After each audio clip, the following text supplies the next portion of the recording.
Seorang anak laki-laki yang bernama panggilan Tommy lahir di Ohio, Amerika Serikat pada tanggal 11 Februari 1847. Dia tidaklah spesial, hanya memiliki kemampuan yang biasa-biasa saja. Malah cenderung bodoh, atau lebih tepatnya, sangat bodoh. Saat di sekolah, Tommy yang saat itu berusia 8 tahun tidak mampu mengikuti pendidikan yang diajarkan. Ia sering mendapatkan nilai yang buruk. Bahasa Inggris ia mendapat nilai 3, matematika dapat nilai 2, pelajaran biologi ia mendapat nilai 4. Hanya satu pelajaran di mana ia mendapat nilai 10, yaitu membaca. Tapi temannya mendapat nilai 40, ada yang 60, paling tinggi mendapatkan nilai 95. Jadi nilai 10 Tommy, nilai yang jelek dong. Tapi Tommy malah senang, dasar anak yang bodoh. Gurunya itu sampai jengkel. Tommy, kamu itu loh diajar kok gak mudeng-mudeng. Kamu itu dasar guotit. Sensor. Pihak sekolah akhirnya angkat tangan. Guru-guru menyerah. Tommy susah sekali diajar. Ia sangat bodoh sekali. Lalu pada suatu hari, guru sekolah memberikan sepucuk surat berwarna biru tua kepada Tommy. Guru itu berpesan, berikan surat ini kepada ibu kamu. Tommy pun pulang, lalu memberikan kepada ibunya. Menerima surat itu, ibu Tommy membaca dan ia sangat terkejut. Tommy dikeluarkan dari sekolah karena terlalu bodoh. Apa isi surat itu, Bu? Tanya Tommy yang penasaran. Berpikir sejenak, ibu lalu membacakan surat itu kepada Tommy. Putra Anda seorang yang jenius. Sekolah yang kecil ini tidak lagi mampu mengajarnya. Kami tidak memiliki guru yang cakap. Karena itu, sekolah memutuskan agar Tommy dididik sendiri oleh ibunya. Ujar sang ibu dengan suara yang bergetar. Ibunya Tommy lalu mengatakan, kamu anak yang hebat, Tommy. Sekolah belum cukup baik untuk mendidik anak jenius seperti kamu. Mulai saat ini, ibu yang akan mendidik kamu sendiri. Ibu lalu menangis karena sedih. Tapi dasar Tommy anak yang bodoh. Ia mengira ibunya menangis karena merasa sangat bahagia. Sejak saat itu, Tommy menjalani pendidikan di rumah. Ibu mendidik dengan sabar. Tommy pun bisa belajar dengan bebas dan leluasa, tanpa harus terkekang dengan aturan-aturan dan target nilai pelajaran yang harus dicapainya. Rupanya dengan cara itu, Tommy justru merasa lebih nyaman. Seiring berjalannya waktu, kemampuannya pun berkembang. Ia juga banyak membaca buku-buku ilmiah dewasa. Ia senang melakukannya, karena hal itu sangat ia minati. Dua karakter dari Tommy yang paling menonjol adalah ia memiliki rasa ingin tahu yang sangat besar dan pantang menyerah. Tommy yang selalu penasaran, bahkan sering melakukan eksperimen-eksperimen, seperti membedah hewan-hewan, karena keingintahuannya terhadap anatomi hewan-hewan di sekitarnya itu. Di usia 12 tahun, Tommy kecil sudah memiliki laboratorium kimia kecil di ruang bawah tanah rumah ayahnya. Setahun kemudian, dia berhasil membuat telegraf yang sekalipun bentuk dan modelnya sederhana dan primitif, tapi sudah bisa berfungsi. Di usianya yang masih belia, Tommy bahkan sudah bekerja dan mencari uang sendiri dengan berjualan koran di stasiun kereta api selama beberapa tahun. Kemudian Tommy bekerja sebagai operator telegraf, sampai akhirnya ia menjadi kepala mesin telegraf di Amerika. Saat usia Tommy 32 tahun, dunia tidak lagi gelap gulita ketika malam hari, karena ia berhasil menciptakan bohlam lampu pijar yang mengubah wajah dunia untuk selamanya. Ibunya meninggal beberapa tahun kemudian. Pada suatu hari di rumah, Tommy melihat-lihat barang lama keluarganya. Saat kemudian, ia menemukan kertas surat berwarna biru tua terlipat di laci sebuah meja. Ia membuka dan membaca isinya. Putra Anda sangat bodoh. Kami tidak mengizinkan anak Anda bersekolah lagi. Ternyata, Tommy baru tahu isi asli dari surat yang dulu ia berikan kepada ibunya. Tommy menangis sejadi-jadinya setelah membaca surat itu. Dia kemudian menulis di buku diary-nya. Aku, Thomas Alva Edison, adalah seorang anak yang bodoh, yang karena seorang ibu yang luar biasa, mampu menjadi seorang jenius pada abad kehidupannya. Jika saat ini kita menikmati lampu yang terang, ingatlah bahwa kita berhutang bukan hanya kepada Thomas Alva Edison yang jenius, tapi juga kepada seorang ibu yang mengajar anak yang bodoh dengan cara yang berbeda, telaten, sabar, dan cermat, hingga anaknya itu tidak hanya menjadi pintar, tapi juga menjadi orang yang sangat berguna. Mengajar dengan memperhatikan minat dan bakat anaknya. Jika suatu hari nanti putra atau putri kita mendapatkan cap bodoh, cap tidak berguna, cap lamban, atau cap-cap buruk yang lainnya, yang sama seperti Thomas Alva Edison dapatkan sewaktu ia kecil, maka siapakah yang akan kita percayai? Anak kita? Atau orang-orang di sekitarnya yang selalu negatif dan tidak mampu melihat kekuatan dari anak kita?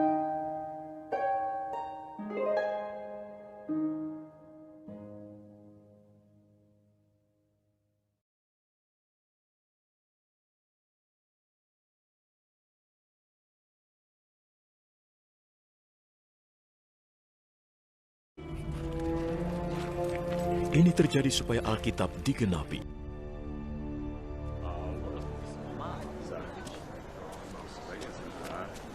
Setelah itu, Yusuf yang berasal dari kota Arimatea minta izin pada Pilatus untuk mengambil jenazah Yesus. Yusuf adalah pengikut Yesus, tapi secara diam-diam karena dia takut pada para penguasa Yahudi. Pilatus memberi izin kepadanya, maka Yusuf pun pergi mengambilnya. Nikodemus yang dulu pernah menemui Yesus pada malam hari pergi bersama Yusuf. Saat itu dia membawa sekitar 30 kg campuran dari ramuan mur dan gaharu. Kedua orang itu mengambil jenazah Yesus dan membungkusnya dengan kain kafan dan ramuan wangi, menurut adat orang Yahudi saat menyiapkan jenazah untuk dikubur. Di tempat Yesus disalibkan, ada sebuah taman, dan di dalamnya ada makam yang masih baru yang belum pernah dipakai untuk mengubur.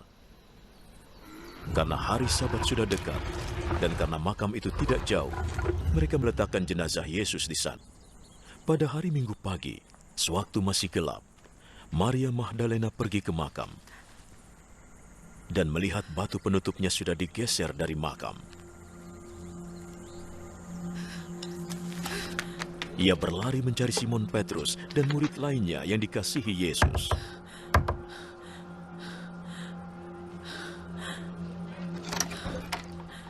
Tuhan sudah diambil dari kuburnya.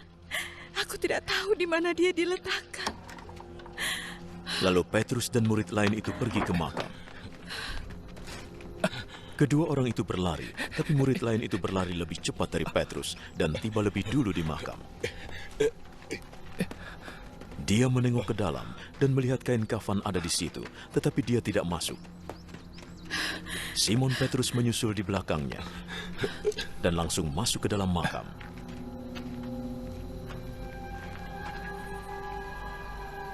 Ia melihat kain kafan terletak di situ, juga kain yang menutupi kepala Yesus.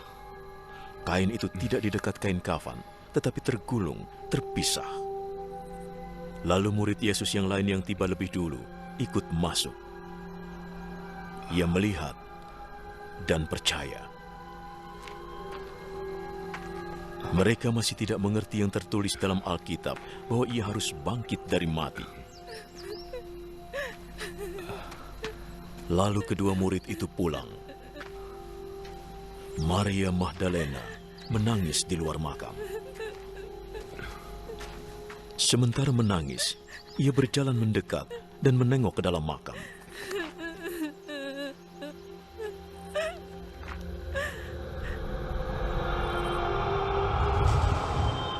Ia melihat dua malaikat di sana, berpakaian putih, duduk di bekas tempat jenazah Yesus. Satu di bagian kepala, satu di bagian kaki.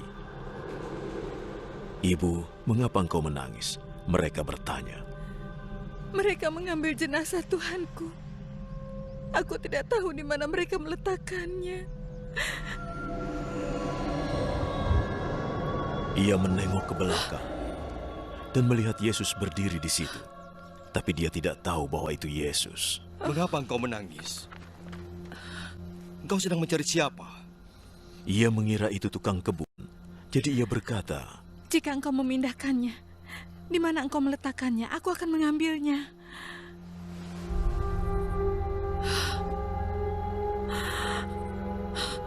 Maria. Maria menoleh padanya dan berkata dalam bahasa Ibrani, Rabuni. artinya guru. Jangan pegang aku. Karena aku belum naik kepada Bapa. Temuilah saudara-saudaraku dan beritahukan bahwa aku akan naik pada Bapakku dan Bapa mereka, Allahku dan Allah mereka. Maka Maria Magdalena memberitahukan para murid bahwa ia sudah melihat Tuhan dan memberitahukan apa yang Tuhan katakan. Pada hari Minggu itu juga, ketika sudah malam, para murid berkumpul di sebuah rumah yang terkunci karena mereka takut pada para penguasa Yahudi. Lalu Yesus datang dan berdiri di situ. Damai menyertaimu. Sesudah berkata begitu, ia menunjukkan tangan dan lambungnya.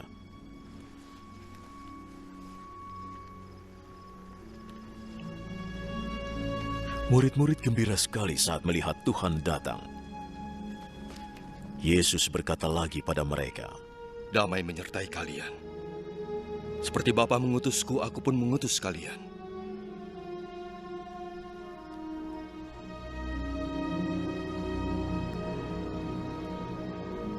Lalu ia meniupkan nafas.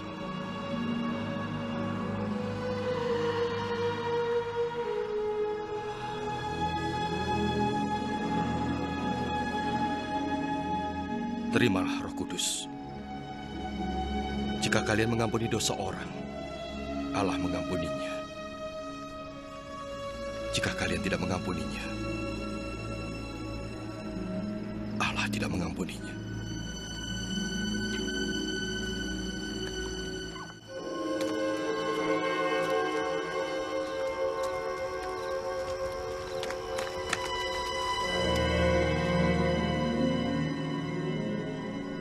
Salah seorang dari ke-12 murid, Thomas yang disebut si kembar, tidak ada ketika Yesus datang.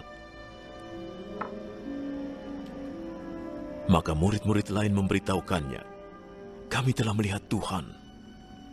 Jika aku belum melihat bekas luka karena paku pada tangannya, dan meletakkan jari pada luka itu, juga meletakkan tangan pada lambungnya, aku tidak percaya.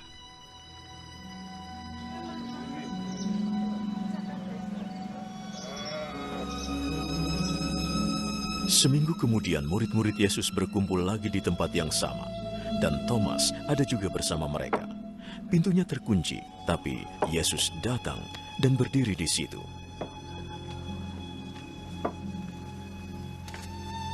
Damai menyertai kalian. Letakkan jarimu di sini dan lihatlah tanganku.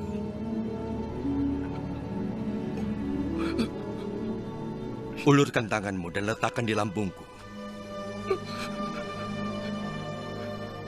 Jangan ragu-ragu, percayalah. Tuhanku dan Allahku.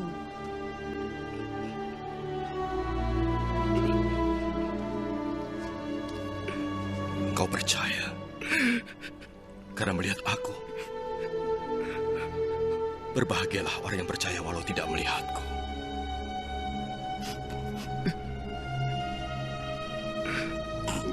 Masih banyak lagi keajaiban lain yang dilakukan Yesus di hadapan murid-muridnya yang tidak ditulis dalam kitab ini. Tetapi semua ini ditulis supaya kalian percaya bahwa Yesus adalah Mesias, Anak Allah. Dan karena percaya kepadanya, kalian memperoleh hidup. Setelah itu, Yesus muncul sekali lagi di hadapan murid-muridnya di Danau Tiberias. Inilah yang terjadi. Simon Petrus, Thomas yang disebut si kembar, Nathanael yang berasal dari Kana di Galilea, anak-anak Zebedeus, dan 2 murid Yesus lainnya sedang berkumpul. Simon Petrus berkata kepada yang lain, Kami akan menangkap ikan. "Kami akan ikut denganmu," kata mereka.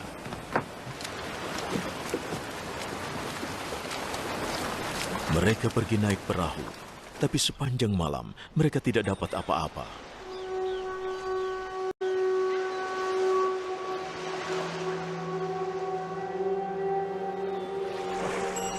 Saat matahari mulai terbit, Yesus berdiri di tepi pantai. Tapi para murid tidak tahu bahwa itu Yesus. Anak muda, kalian sudah menangkap ikan? Tidak satu pun. Tebarkan jala kalian ke sebelah kanan perahu. Kalian akan mendapatkan ikan.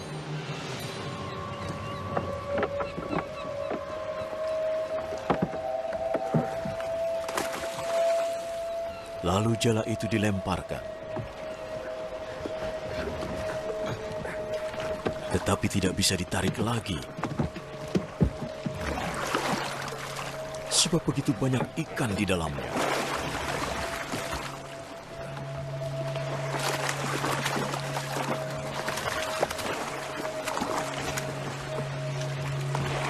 Murid yang dikasihi Yesus berkata pada Petrus, Itu adalah Tuhan.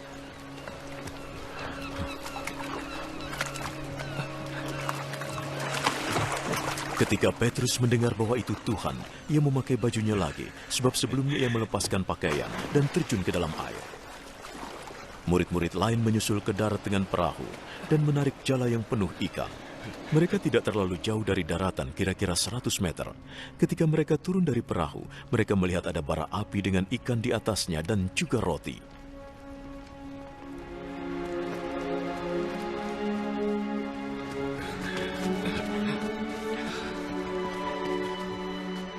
Bawalah ikan yang baru saja kalian tangkap.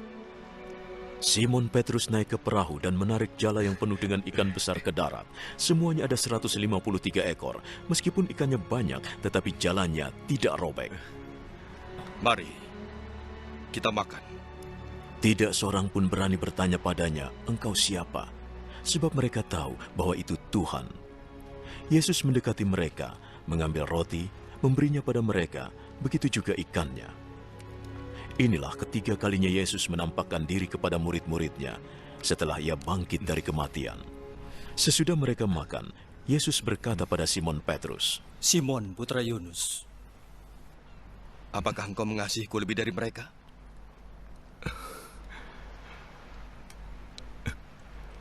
Benar Tuhan, Engkau tahu aku mengasihimu. Gembalakan anak-anak dombaku.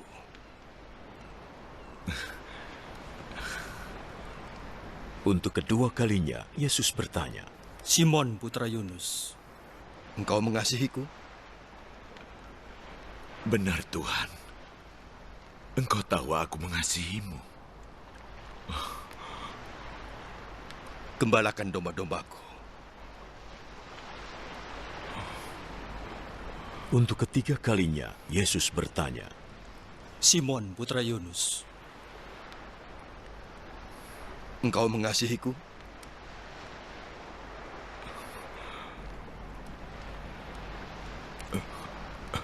Petrus menjadi sedih, sebab Yesus bertanya sampai 3 kali, apakah engkau mengasihiku?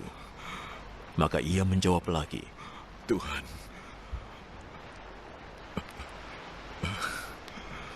Engkau tahu segalanya.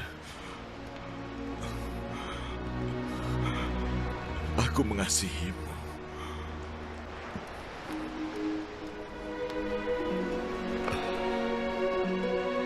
Gembalakan domba-dombaku.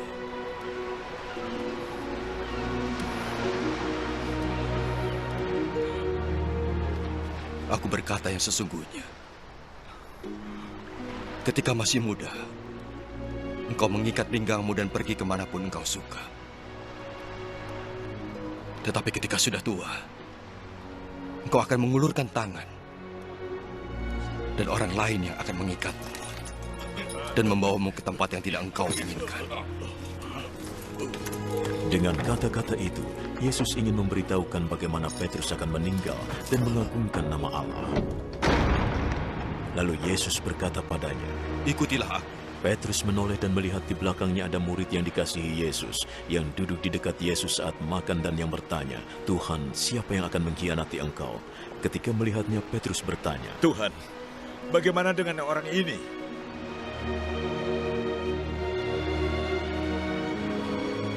Jika aku ingin dia hidup sampai aku datang, itu bukan urusanmu. Ikuti aku. Maka tersebarlah kabar di kalangan pengikut Yesus bahwa murid itu tidak akan meninggal. Padahal Yesus tidak berkata demikian. Ia berkata, "Jika aku menginginkannya hidup sampai aku datang, itu bukan urusanmu." Dialah murid yang memberikan kesaksian tentang peristiwa ini, yang kemudian menulis semuanya. Dan kita tahu bahwa yang dikatakannya itu benar. Masih banyak hal lain yang telah dilakukan oleh Yesus, tetapi jika semuanya ditulis satu persatu, rasanya dunia tidak akan bisa menampung semua kitab yang akan ditulis itu.